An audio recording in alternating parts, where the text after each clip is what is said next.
The chopper transports the children's parents to the scene. They show the youngsters how to spread their wings and fly. The ladybugs first struggle to navigate their surroundings. One of them ends up with its legs propped up on a rock as a result of the landing. However, the young quickly learn to emulate their parents' activities and enhance their ability to fly. As the family soars into the sky, a river and some grass can be seen below them.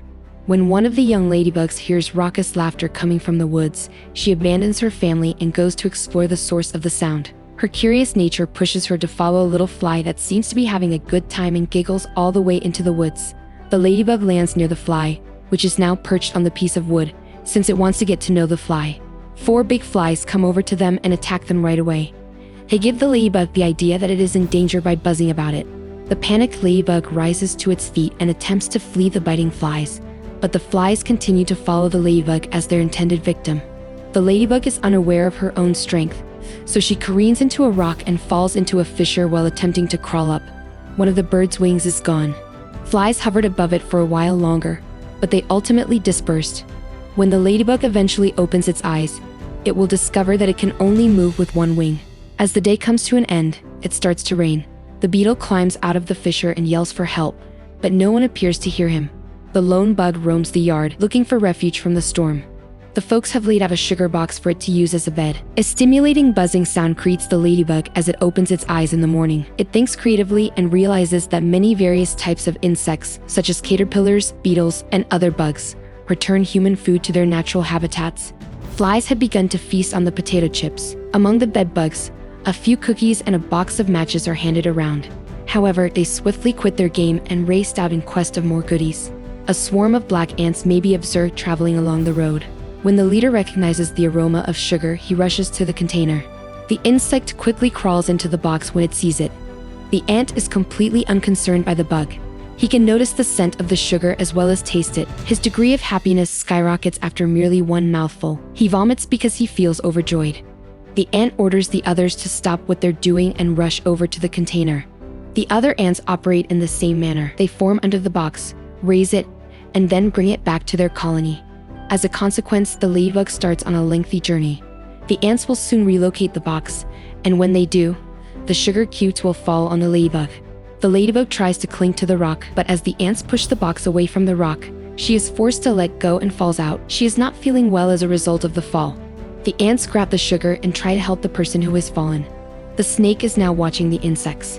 It then cries what seems to be a war cry, but is really coming from behind a rock. Because the ants are scared, they hide behind the sugar bits. The snake approaches the ant colony's leader and prepares to eat him. However, the ladybug quickly comes to her senses, climbs inside the box, and starts producing noises from inside, causing the lizard to flee in panic and die. The animal is terrified and leaves the situation. It hides itself between the 2 rocks. At this moment, the situation is absolutely secure. Ants cluster around the container, attempting to communicate with the person who saved them. The ladybug bemoans the fact that her bulk prevents her from flying. After that, they asked her to live with them in their anthill. The procession continues, but the ladybug has climbed to the top of the box, joined by the ant commander who owes her his life. When the ant commander reaches the top of the large rock, he orders the other ants to wait for him below with the priceless goods they have gathered. After some time of witnessing the gathering, a swarm of enraged red ants comes to attack. They paused in the path of the black ants, looking suspiciously at the sugar container.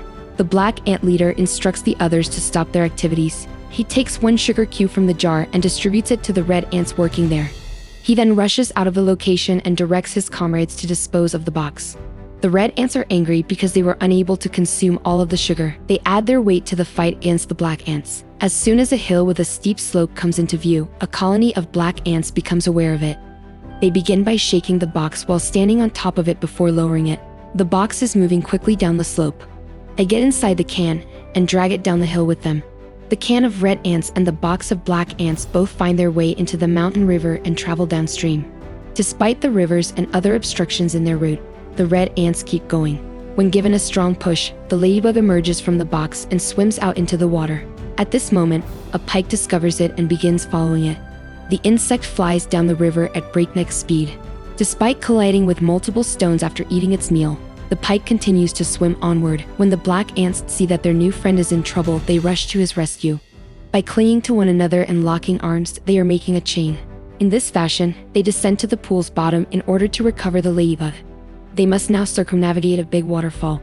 The insects are dropped from a great height and enter the box as soon as they descend. They are being followed by a snake and a jar full of red ants. Although the pike and the jar sink to the bottom of the container, the red ants float to the top. The black ants and the bug continue to make their journey to the anthill, carrying the sugar cubes that are still in the box. As it continues to advance, the beetle hears a familiar buzzing sound. She notices more people who are similar to herself. The ladybug tries to get closer to them by flying, but she is unable to do so since one of her wings is wounded. She follows the ants because she is unreasonable. The following day, the red ants catch up to and pass the black ants as they cross the road. The bulk of the ants, however, stay in place and continue to shake and scatter, while the queen of the red ants instantly proceeds to chase the item. The black ants are still alive after having been hit by a car. They won't be far from home for much longer. Even the ladybug has found its way inside. This location is alive with action. The food carried back by the worker ants is fed to the queen. If she is satisfied, she will provide an egg. Her uterus goes into a frenzy the instant she tastes the sugar, and she promptly lays a slew of eggs. During this time, the leader of the red ants explores and finds the location of the black ants' anthill. He goes to notify his queen of what has transpired since he is so upset. She sends the red ants orders to prepare for an attack as soon as feasible. A large army of red ants attacks the black ant colony, equipped with a variety of weapons such as peanuts, stones, slingshots, and even insect spray. It's becoming dark outside. There don't seem to be many black ants in the region right now. Nobody is awake right now, not even the ladybug. She has recurring dreams about a swarm of ladybugs flying happily over a field. Because she feels homesick, the bug wakes up and makes her way to the top of the anthill where the rest of her family is congregated. She notices that one of her wings is starting to regenerate at this time. As a result, the ladybug won't be unable to fly for long. Her heart is overflowing with joy. A buzzing sound awakens the black ants from their rest early in the morning. It's a gigantic swarm of red ants returning to their colony. They'd already started collecting rocks for their slingshots. While firing at the anthill at the beginning, there is no space for pity.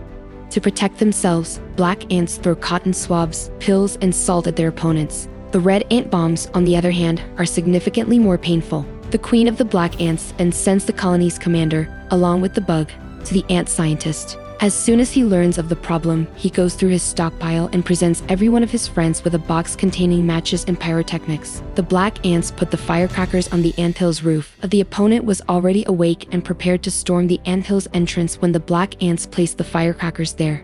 The black ant leader finds just one match inside the matchbox after opening it. He starts by carefully reading the instructions on the box before striking the match. He scrunches up his eyes and twirls his antennae as a consequence of the strain. The leader is the one who detonates the fireworks. It spins around before bursting onto the battlefield, killing a large number of red ants in the process. However, the opponent attacks twice as hard as before, and the solo match is quickly over. Before her meeting with the ants, the beetle remembered seeing a box of matches that someone had left behind. The beetle then encounters the ants. She notifies the ants right away that she will fly down and get the matches, and they applaud her for her candor. She has a strong desire to fly but is unclear how to get started. Her friends make a paper rocket for her, but the ladybug escapes on her own in a matter of seconds. The colony of black ants is appealing to her to return as soon as possible. Because the beetle's second wing is almost complete, she may fly quickly and easily to anywhere she wants to go. She reaches for the enormous box of matches, but she is interrupted by the appearance of a spider in the room. He effortlessly takes up the package and brings it to his residence. The ladybug is following him extremely closely. By the time night fell, the spider had returned to its web. The bug sneaks inside the spider's lair unseen. The bug rushes and wraps its whole body around the windowsill, but the toad drags it away. When the toad's playhouse collapses on top of itself, it dies. While resting, the ladybug fantasizes about flying over the fields with the rest of her family. Her home is the spider's web, and she quickly awakens there. Because the spider is glad that the toad is no longer a menace, it fulfills its appetite by feeding the bug and giving the insect the matchbox. The beetle grabs the matches from the ground and flees in the direction of her friends. She observes the flies laughing and turns around to find that they are laughing at another ladybug. She then throws the matches away and sprints off in the direction of the people causing the uproar. The ladybug draws the attention of onlookers and rushes toward the road. A car is passing by at this particular time. The ladybug executes a fast swerve to the side at the last second to avoid colliding with its victim. Flies are immobile because they cease to move after flying straight into the lamp. The ladybug returns to the insect that was hurt by the flies, converses with it, and tells it that she will return soon. She then goes to the heavily damaged ant mound and retrieves a box of matches from the kitchen. As she flies over the throng of red ants and brings the matches to the top of the anthill, she lets out a triumphant shout. Her friends are cheering for her to succeed. Now that they have both the firecrackers and the matches, the ants are ready to ignite them.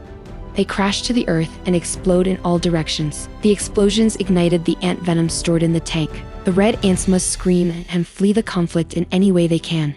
Despite the fact that the red ants have won, there is an actual fire raging around the anthill. Ants and bugs may be spotted lurking in the main hall. They are taken aback when they hear a strange sound. While the fire is still burning, a jet flies above and drops foam on top of it. Even after the fire has been put out, the foam continues to harm the anthill. The remaining ants and insects make their way out from behind the trash can and discreetly survey their surroundings. A certain amount of time has elapsed. When the ladybug matured, she returned to her childhood buddy, whom she had previously protected from flies when they were both much smaller. They had already scheduled a flight for all 5 youngsters. The beetle family flies over the field, enjoying the peace and quiet they found. The hard-working black ants are doing a good job of reassembling their anthill. She can still remember her ant friend to this day. They gather in a nice area and watch the sunset together. Thanks for watching. Watch another video.